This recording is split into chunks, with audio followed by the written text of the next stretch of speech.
시청자가 이렇게 적은 건 제가 12년 동안 방송하면서 처음이네요. 민정수석 같은 경우는 지난번에도 이제 오광수 민정수석과 관련해서 문제가 있었던 자리이기 때문에 좀 더 이제 다양한 차원의 검증이 있었을 것이고, 당연히 전 이재명 대통령께서 다 요 내용들을 살피셨다라고 생각을 합니다만, 그래도 여러분들께서 어떻게 생각하시는지, 앞으로 우리가 민정수석이 해야 될 일들이 대단히 중요한데, 검찰개혁, 사법개혁 관련해서 과연 이런저런 부분에 우려가 제기된다면 그런 부분에 대해서 우리가 강하게 좀 감시를 해야겠다 하는 차원에서 말씀드립니다. 요게 22년 10월 봉욱 민정수석 내정자, 뭐 민정수석이죠. 이미 내정이 아니라 이제 민정수석은 인청이 없으니까. 아, 그렇죠, 그렇죠. 네. 임명해서 이제 임명장 주시면 이제 바로 네. 되신 거예요. 그냥 민정수석이라고 할게요. 여기 보면 개인 변호사 사무실 마무리, 김앤장 법률사무소 근무. 22년부터 김앤장으로 넘어갑니다. 김앤장은 제가 김앤장 전문가 입장에서 말씀드리면 사실상 삼성의 외곽 법률 자문 조직이다 이렇게 보시면 될 정도로 삼성의 존폐, 오너십과 관련된 거의 모든 사안에 대해서 매우 깊숙하게 김앤장이 거의 인하우스 로펌처럼 활동을 해왔다. 김앤장에 근무했다는 자체가 친삼성 인사라고 하는 증거는 아닙니다만 상당히 의심스럽다라고 이제 여러분들도 생각을 하실 겁니다. 김앤장 출신이 민정수석으로 왔어? 지금 보니까 지난번에 김주현 같은 경우도 김앤장 출신인데 민정수석으로 들어와가지고 이상한 허튼 짓 많이 했던데, 김앤장 문제 있는 거 아니에요? 이 정도의 이제 인식은 있으실 텐데 좀만 더 깊이 들어가 볼게요. 김앤장에서 과연 어떤 사건을 담당을 했을까? 저는 단연코 삼성과 관련된 법률 자문을 했을 거라고 생각합니다. 왜? 이미 이전부터 삼성과 관련된 일을 계속 해오셨거든. 봉욱 이 민정수석께서는. 한번 들어갈게요.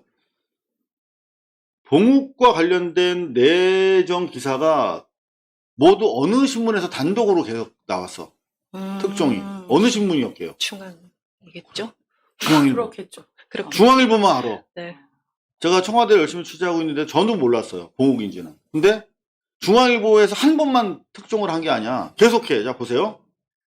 6월 28일 새벽. 단독, 민정수석의 봉욱 유력 검토, 인사검증 작업 이미 마무리. 인사검증 하고 있는 사람이 얘기 안 해줬을 거고, 당하고 있는 사람이 얘기하지 않았을까? 그렇겠죠. 인사검증은 중간에 셀 수가 없습니다. 네. 그러니까 청와대에서는 안 나왔을 거 아니에요. 예. 못 나와요. 그러면 봉욱 수석이 얘기했겠지? 아니면 뭐 가족? 모르겠네. 가족일 수도 있어요. 맞아요. 예. 예. 본인 말고는 모르니까. 어찌됐든 간에 고발뉴스가 뭐 물 먹어서 그런 건 아니고, 하필이면 중앙일보, 삼성 대표신문에서 봉욱 기사를 쓰지? 이 단독 기사를 특히 인사와 관련해서 함화평을 쓰는 건 대단히 복잡한 함의가 있어요. 간본다고 하죠. 사전에 이거를 흘려서 기정사실화하는 경우에 많이 쓰는 거예요. 그러니까 다른 경쟁자들이 있을 때 먼저 흘려버리면 이 사람으로 가게 되는 경우가 많습니다. 그래서 중앙일보에서 이걸 단독 기사를 썼다는 것은 중앙일보에서 봉욱 안 쳐라 임명해라 라고 피켓팅하는 거랑 똑같은 효과 또는 그 이상의 효과가 있다. 그런데 한 번에 그치지 않습니다. 그 다음에 몇 시간 있다가 또 단독. 또 두 번째 단독이 나와요. 네. 법무장관 정성호, 행안장관 윤호중, 민정수석. 누구? 바로? 봉욱 내정. 앞 위에서는 봉욱 유력 검토였다가 내정으로. 그리고 나서 딱 임명되고 나서 어떤 기사가 나올까요? 바로 축복 기사. 세례 기름 부어줍니다. 선봉엔 정성호, 윤호중, 뒤엔 봉욱, 검찰개혁 트로이카 떴다. 정성호 의원에 대해서는 저도 잘하리라고 기대해요. 왜냐하면 여러분들이 아시는 것보다 훨씬 더 깊은 신뢰관계가 이재명 대통령이랑 있어요. 맞아요. 네. 저는 공사석에서 그런 현장을 많이 목격했기 때문에 정성호 의원이 막 나대고 밖에다 막 설레발을 치는 사람이 아니라서 그렇지, 훨씬 더 검찰 개혁론자고, 그리고 이재명에 대해서 부당한 검찰 수사에 의한 지금 진행되고 있는 사건들, 검찰이 공소 기각해야 된다라고 과감하게 말하는 사람이에요. 맞습니다. 저는 잘하실 거라고 보는데, 윤호중 의원에 대해서는 설왕설래가 있잖아요. 지난 원내대표 때 법사위 넘겨준 거 등 해서. 그게 조금 컸는데 음. 그 이후에 이제 윤호중 의원도 완전히 이재명 대통령 칭송자가 거의 돼서 예, 거의 이제 친명이라 해도 좋습니다. 네. 그렇게 생각하시는 분들이 네, 많이 네, 계신데, 예, 예. 여하튼 간에 윤호중의 예를 들어서 약간 갸우뚱하는 분도 계신데, 봉욱이 딱 들어서면서 완성체 검찰개혁 트로이카래. 중앙일보가. 조중동이 원래 칭찬하면 반대로 가자는 게 우리가 경험치로 정립된 이론이잖아요. 근데 여하튼 간에 막 띄워줍니다. 왜 이렇게 띄워주지? 낯섭니다. 자, 그런데 좀만 더 들어가 보면, 봉욱 민정수석이 삼성과 어떤 관계인가 한번 좀 들어가 보려고 그래요. 자, 삼성의 준법 감시위원회라고 있어요. 이게 어떤 단체인지 혹시 얘기해 주실 수 있나요? 저는 처음 들어봤어요. 이 삼성 뭐 하는 준법감시위원회는 데죠? 네. 삼성 이재용을 유죄 판결을 막아내기 위한 일종의 개인 로펌 같은 데인가요? 그렇게 보시면 됐어요. 아. 자, 반응을 좀 보여드릴게요. 금속노조부터 볼까요? 삼성준법감시위원회 이재용 형량 낮추기 기만. 이재용이 재판받고 있는 게 여러 가지가 있잖아요. 그런데 마지막까지 지속되고 있는 현재 스코어 대법원에서 계류 중인 게 바로 제일모직, 삼성, 바이오로직스 뭐 이런데요?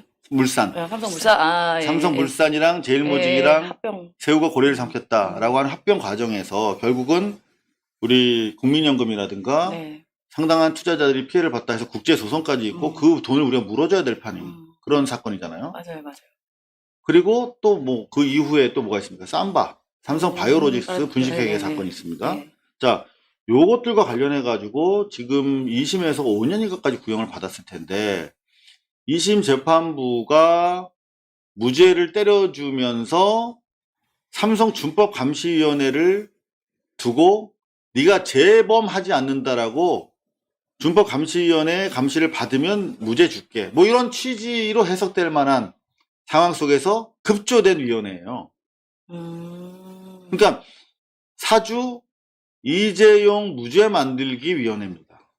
이건 저의 평가고 저 혼자만의 평가가 아니에요. 금속노조도 그렇게 보고 있죠. 이재용 형량 낮추기 위원회라고. 그런가 하면 법원 내부에서도 비판의 소리가 높았습니다. 이런 무죄를 때려주면서 이런 조건을 단다는 게 말이 안 되는 거잖아요. 조폭한테 야, 너 다시 너 칼 안 담근다고 너 조폭 내부에서 얘 그 조폭 칼 안 담그는 거 감시하는 위원회 만들어. 그럼 내가 무죄 줄게. 이런 거란 말이야. 자기끼리. 자, 한겨레 기사입니다. 20년 당시 기사예요. 네, 삼성준법감시위 일회성 이벤트 아니길. 현직 판사 법원 게시판에 우려글. 네, 그러면서 뭐라고 그랬냐면 실효성 확보 어려운 이유 분석. 이 준법 감시가 실효성이 있게 되고 있고 실제로 준법 감시가 각종 내부 기밀이나 자료에 접근하고 강제력을 어느 정도 행사할 수 있는지를 봐야 되는데 준법 감시가 이재용이랑 전화 통화도 잘 안 돼. 그리고 더 중요한 건 뭔지 아세요? 네. 삼성 준법 감시위가 삼성에서 월급을 받아. 그러니까 어떤 한 부서의 일환인 것처럼 돼 있는 거 아니에요? 그러면은? 그렇지. 아니면 일종의 뭐 삼성 일종의, 무슨 문화재단이나 네. 삼성 무슨 뭐 공익 뭐 재단 이런 데에서 월급 받는다고 해서 삼성이랑 무관하다고 보진 않잖아요. 그렇죠. 응? 그러면 만약에 어떤 사람들이 그럼 삼성 준법감시위원회의 위원이 될까요? 자, 현직 위원 볼게요. 이찬이라는 분인데 대한변호사협회 장이야. 대한변호사협회는 우리 사회 보수적인 대표적 네. 변호사 집단이고 이번에 내란 특검에도 이상한 사람 추천하고 막 그랬지 않습니까? 그런가 하면은 현재 김앤장 변호사가 위원으로 계세요. 검사장이시네. 검사장도 하셨고. 검사장 출신이고. 공안부장. 이런 분들이 준법 감시한다고 하면서 삼성에서 따박따박 엄청난 규모의 월급 받으면서 재판에 개입하게 해요, 안 하게 해요? 재판에. 아무래도 아는 분들이 많으시겠죠? 법 그러니까 쪽의 경력이 기신 분들이 많으니까요. 삼성 준법위원회가 독립적이면서 네. 실제로 이걸 감시하기 위한 조직이라면 재판 과정에 개입하면 안 되죠. 이를테면 이재용한테 무죄를 주세요 이렇게 얘기하면 안 되지. 그럴 수도 없어야 되는 그래서는 안 건가요? 되지. 네. 그럴 수도 없겠지만. 근데 어떤 짓을 하냐면 방금 그 준법감시위 위원장이라는 분이 이런 얘기를 합니다. 삼성 준감위원장, 사법부, 이재용 준법 경영 신념 충분히 판단할 것. 2심 앞두고 이런 얘기를 해요. 사법부가 충분히 판단할 거야. 이재용이 준법 경영 아주 잘한다고 우리가 지금 확인했는데 좋은 말로 할 때 판단해. 실제로 뭐라고 그러냐면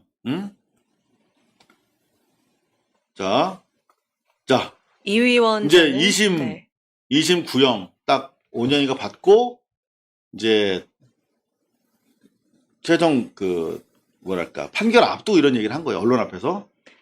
이 위원장은 법원 판결을 앞두고 준감위원장으로서 의견을 말씀드리기가 바람직하지는 않은 것 같다. 스톱! 바람직하지 않으면 하지 말면 돼. 그렇죠. 근데 바람직하지 않아. 그런데 바람직하지 않은 말을 합니다. 뭐라고요? 우리 공동체가 유지되기 위한 최후 보루가 사법부인 만큼 현명한 판단을 할 것으로 생각한다. 이게 무슨 말이야? 무죄 달라는 거 아니야. 그리고 계속 얘기합니다. 바람직하지 않다고 자기가 분명 그래놓고 되게 바람직하지 않은 짓을 계속해. 뭐라고 또 얘기합니까? 여러 기업이나 경제단체에서 준법감시위원회 같은 기구를 만들고 있고 성공적으로 운영되고 있다며 이는 최고 경영진의 준법 경영에 대한 확고한 신념과 적극적 지원이 있어서 가능하며 이런 점을 법원이 충분히 판단할 것으로 본다. 변협위원장까지 한 사람이 이렇게 얘기하면 압박이 돼요, 안 돼요? 되죠. 더구나 최고 경영진이 누구야? 이재용이잖아. 이재용이 적극적 지원이 있어서 가능하대. 적극적 지원 받고 월급 받고 무슨 에버랜드 입장권 초대권도 주고 그러겠지. 응? 자, 그렇게 해서 결국 2심에 무죄가 나옵니다. 무죄가 나오니까 검찰이 어떻게 했어? 상고하겠죠. 상고했겠지. 네. 근데 또 준법감시위원회 위원장이 가만히 있으면 안 되지. 내가 또 이재용의 지원을 받고 있는데. 네. 매일경제. 또 한마디. 삼성 준법감시위원장 검찰 상고 아쉬워. 이재용 회장 등기 임원 복귀 필요. 이거는 객관적이고 독립적인 준법감시위원회가 아니라 매우 노골적인 이재용 변호사. 변론위원회입니다. 이건 차라리 홍보팀에서 이렇게 얘기했으면은 뭐 그럴 수 있다고 생각해요. 근데 본인들이 준법감시위원회를 어떻게 보면은 그거를 견제하고 법적으로 문제가 있냐 없냐에 대해서 어떻게 보면은 그 제재하기 위해서 만든 기구라고 스스로 이야기했으면은 그걸 지키셔야지. 그러니까. 네. 홍보팀에서 했으면 문제 없는 거고요. 네, 아니 더구나 이런 이 말을. 네. 독립적이어야 할 준법감시위원회 위원장이 검찰이 상고한 거 가지고 검찰 상고를 아쉽다라고 얘기하면 이거는 변호사도 이렇게 함부로 얘기 못해요. 그렇죠. 변호사도 눈치 보느라고. 근데 변호사보다 더한 그냥 삼성 직원이야, 직원. 홍보 직원. 자, 이렇듯 준법감시위원회의 역할과 위원회 역할이 친삼성을 넘어서 삼성의 변호인 또는 딸랑이 수준으로 전락한 상황인데 지금 준법감시위원회 당연히 지금 위원회 보면은 변협협회장 그다음 김현장 검사장 출신의 김현장 변호사. 제가 김현장은 거의 삼성의 가족이라고 그랬죠. 그리고 여기 보니까 교수래 기재부 교수래. 여기 보니까 대법원 감사위원 이렇게 돼 있고 삼성생명 공익재단 삼성인력개발 삼성메뉴 한승환 웰스토리. 응? 웰스토리 삼성의 또 새로운 먹거리 삼성 이런 부분들이 다 있는 거예요 한마디로. 그리고 홍은주 MBC 논설실장 제가 이 홍은주 선배를 잘 알죠. 아주 대표적인 시장주의자예요. 친삼성 시장주의자. 그러니까 여기 발탁됐겠지. 자, 그러면 전임위원의 역할이 더 중요했습니다. 전임위원이 누구였나? 쭉 보면 바로 이인용이 있습니다. 이인용. MBC 보도부 부국장 하다가 삼성 홍보팀장 전무로 갔다가 지금 삼성 사장, 네. 신뢰 담당 사장. Corporate Relations 대외 담당 사장으로 있는데 요 양반이 제가 삼성 엑스파일 보도할 때 제가 삼성에서 삼성과 관련된 엑스파일과 관련된 취재 내용을 보고를 할 거 아니에요. 편집회의에서. 네. 그럼 보도국장, 부국장 있어. 삼성에 대해서 이렇게 취재하고 있습니다. 라고 보고했던 사람이야. 부국장이니까. 보고를 받았던 사람이지. 그런데 제가 분명히 오늘 보고했는데 그 다음날 삼성 홍보팀장으로 간 사람이에요.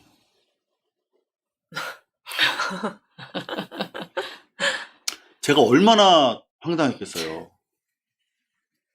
제가 어제까지 삼성 엑스파일 관련해서 삼성이 지금 이렇게 보도를 맡고 있는데 이렇게 뚫고 있습니다. 라고 보고를 받았던 사람이 그 다음날 가니까 삼성 홍보팀장으로 가더라고. 이게 삼성이에요. 당황하셨겠네요. 그러면 이 MBC에서 가지고 있는 삼성과 관련된 보고받은 내용을 다 삼성에 그동안 흘려왔다는 거 아니야. 그죠? 그런데 그런 의심을 살 만한 짓을 했던 사람이 또 한 번 있어. 바로 이분인데 누구냐면 전임? 바로 전임 예. 조금 전에 이인용을 검색하면 침대가 나와요. 이인용 침대가. 침대요? 네, 이인용. 왜 침대가 왜 나오죠? 이인용 더블 이름이- 침대. 이인용 침대. 네. 이인용 소파 이런 이인용 식으로. 소파 네네. 나오고. 네네. 근데 이인용 바로 위로 올라가면 누가 나오냐면 바로 고계현이라는 분이 나옵니다. 이분이 경실련 사무총장 하면서 욕을 엄청나게 먹었지. 여기 들어가가지고 삼성의 제가 경실련에서 그 활동을 했었는데 저희 삼성 감시하는 게 주된 일이었는데. 그러니까. 근데 갑자기 여기 가가지고 그 당시 시민사회에서 엄청나게 욕 먹었던 바로 그 고계현 위원. 자, 근데 누가 있습니까? 여기 보면 봉욱 봉욱 전임위원. 전임위원 해서 대검 차장검사까지 지내고 봉욱 삼성준법감시위원회 위원 하다가 여기 보면 22년 2월 4일 날까지 했습니다. 2년을 꽉 채우고 어디로 갔어요? 어디로 갔어요? 김현장. 어디로 갔어요? 바로 김앤장. 김앤장으로 갑니다. 네. 그러니까 드러내지 않고 그 당시에는 삼성준법위원회에 계시다가 그냥 삼성 아예 그냥 친삼성 김앤장으로 가신 건데 그때 당시에도 이런 얘기들이 있었던 거예요. 이게 20년 3월 당시의 기사인데 봉욱 삼성준법감시위 활동 논란 대검 차장 때 삼바 수사 보고 받아. 제가 삼성 엑스파일 보고하고 그 보고받은 사람이 삼성으로 간 거랑 똑같은 거야. 그러니까 자기가 바로 직전까지 대검 차장으로서 삼성 바이오로닉스 수사를 보고받았던 사람인데 바로 준법감시위로 넘어간 거죠.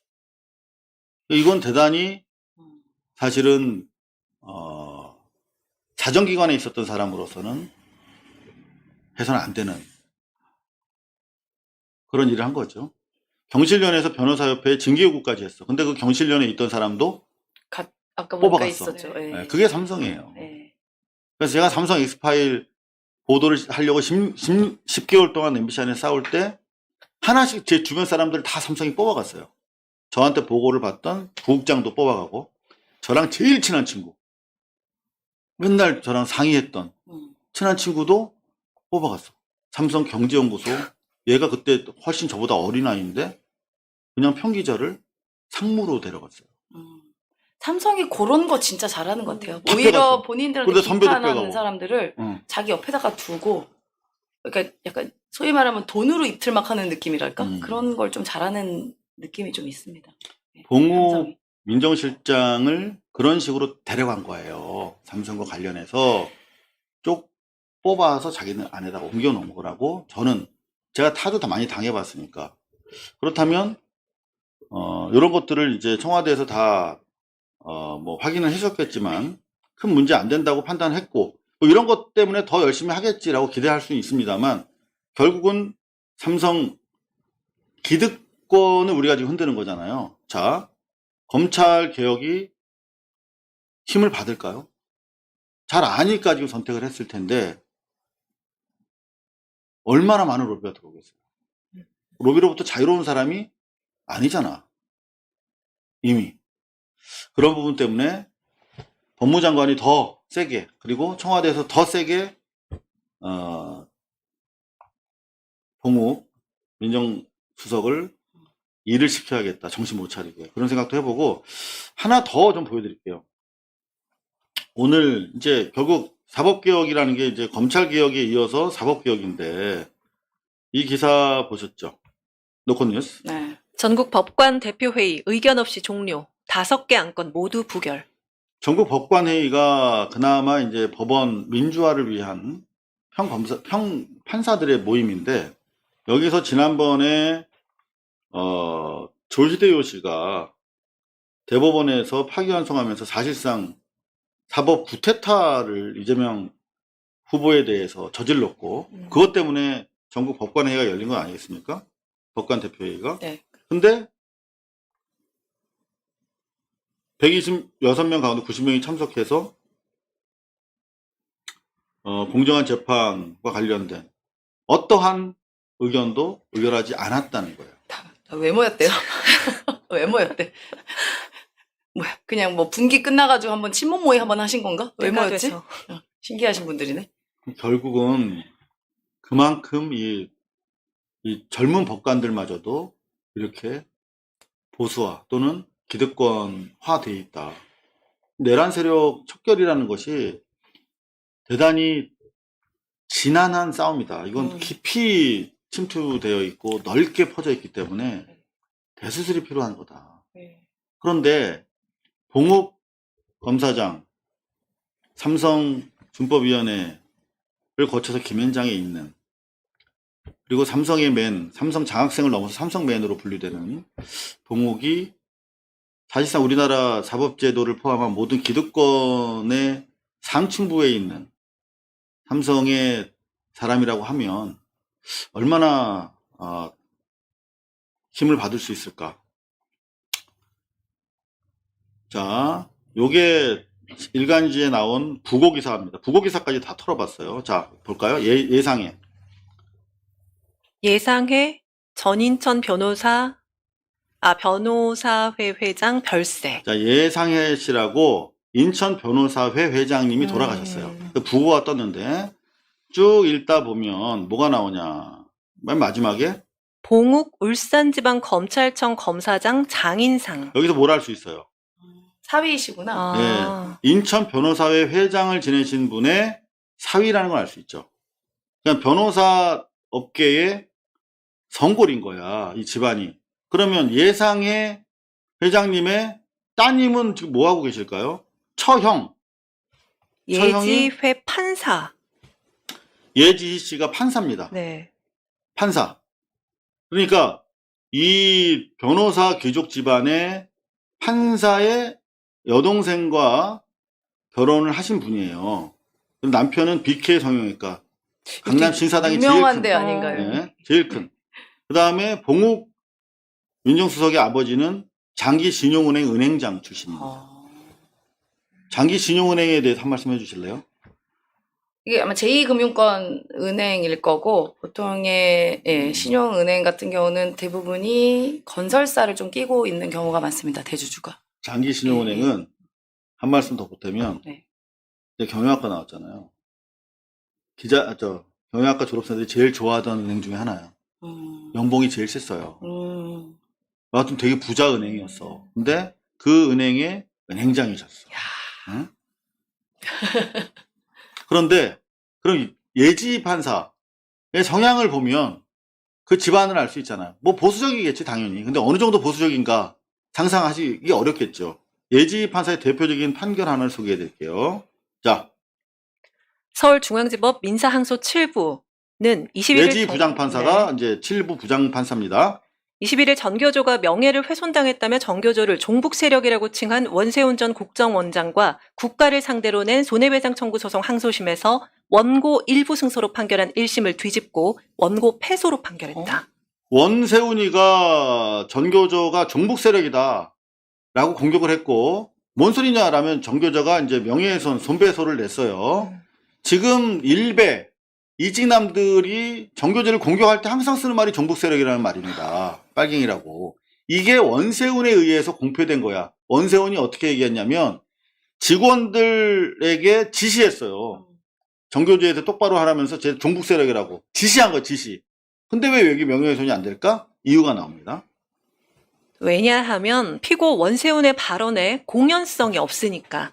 이 공연성이란 불특정하거나 다수의 사람이 인식할 수 있는 상태를 의미한다. 예지희 부장판사는 원전 원장의 발언이 국정원 내부 직원들을 상대로 한 것이어서 명예훼손에 해당하지 않는다고 본 것이다.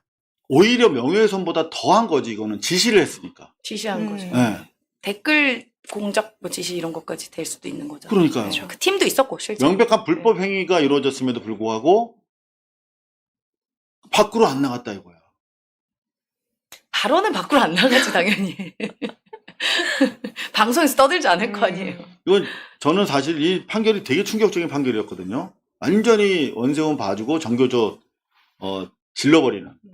근데 이게 예지 부장판사 봉욱 민정수석의 처형 판결인지 진짜 몰랐습니다. 지금 이런 가운데 이렇게 보수적인 논조를 가지고 있는 서울중앙지법의 부장판사의 여동생과 지금 인천변협 회장을 지낸 장의인과 함께 지내온 봉욱 민정수석. 과연 그분이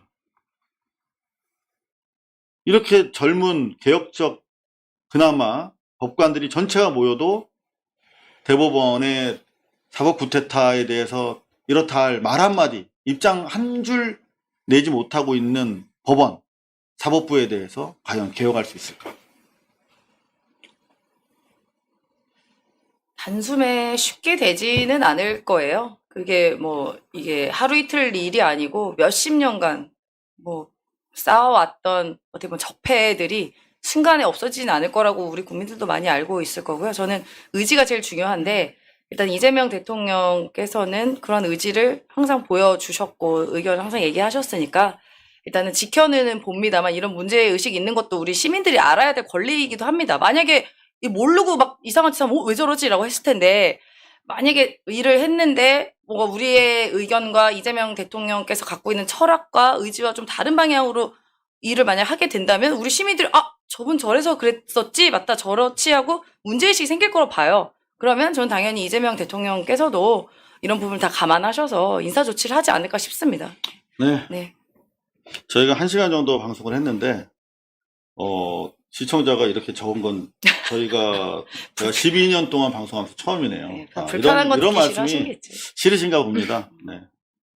근데 여러분들이 저는 싫어하니까 하지 말아야겠다. 아니 뭐 네. 그거는 뭐 시청자들이 듣고 안 듣고는 그 판단의 영역이고요. 저희는 이렇게 문제 제기를 하는 게 나쁜 게 아니게 이게 결국 이재명 대통령께도 도구가 되는 겁니다. 그러니까 도구가 된다는 말은 무엇이냐라면 어떠한 개혁을 하고 뭔가 할 땐 당에 저항이 있을 수밖에 없어요. 그리고 사람들이 편한 게 좋고 그동안 했었던 관행이라고 해야 되나? 그게 익숙하다 보니까 무엇을 할 때 이렇게 했었는데 그냥 이거 넘어가시 하는 것들이 굉장히 많고 그게 실패한 것들이 우리가 민주정부에서도 여러 차례 확인이 되지 않았겠습니까? 뭐 비단 우리가 너무너무 존경하는 김대중 대통령도 마찬가지고 노무현 대통령 그리고 얼마 전에 있었던 문재인 대통령까지도 그런 개혁 과제에 대해서 그냥 관행이거나 내가 불편하다는 이유로 굳이 말도 안 하고 해서 그냥 지나가서 결국은 이 윤석열 정권이 또 만들어진 계기가 됐다고 전 봐요. 그래서 저희가 이렇게 얘기를 드리는 것은 뭐 이재명 대통령의 인사권에 대해서 이래라 저래라가 아니라 이런 정보도 시민들이 알아야 되고 그리고 결국은 그런 의견들이 생기고 우리가 눈이 더 밝아지는 거지. 이게 알고 보는 거와 모르고 보는 건 좀 다르잖아요. 그러면 결국은 이재명 대통령께도 무기가 되는 게 뭘 개혁까지를 할 때 저항이 있으면 우리 시민들이 이런 것까지 얘기하는데 어떻게 내가 이거를 추진 안 합니까라고 도구로 쓸 수가 있는 전 충분히 좋은 그걸 봐요. 방패라고 봐요. 네. 네, 뭐 아시는 분들은 아시겠죠. 저희 보도 그렇죠. 의도를. 근데 네. 이제 저희를 반명으로 또 다시 아유, 포지셔닝 하시는 저희 분이 보고 계시는데. 반명이라 그러면요. 친명인 사람, 저는 대한민국에 이재명 대통령 본인과 김혜경 여사님 정도밖에 없다고 봅니다. 네.